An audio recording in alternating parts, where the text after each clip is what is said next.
Data is the kind of lifeblood, the DNA of any great organisations. We work in public service every day.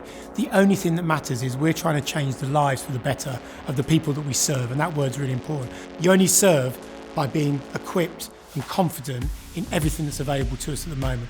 Often it's said that organisations are data rich, but we don't necessarily know what we're doing with it. There is an appetite within the organisation for utilising data in a better way.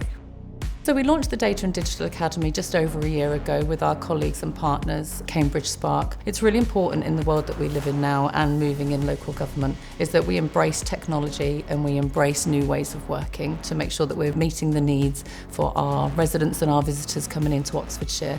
Being a county council with so many different services that we provide, and within that we talk about treating data as an asset, much like our people or our buildings and other resources, rather than a nice to have, actually making data work for us and use it, reuse it and get the insight we need from it.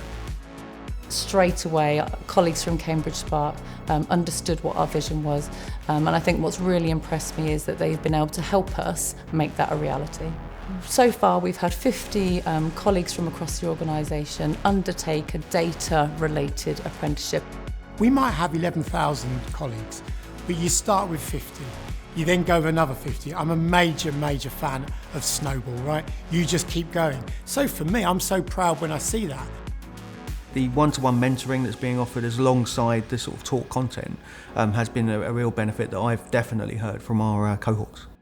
The overarching sense that I'm getting from any colleagues from within that space is that there is excitement around having this opportunity. Yeah, so today we're actually seeing, a celebration. I think that's the best word. So I think we're going to start seeing significant satisfaction now as a result of some of this improvement in data and digital transformation across the organisation.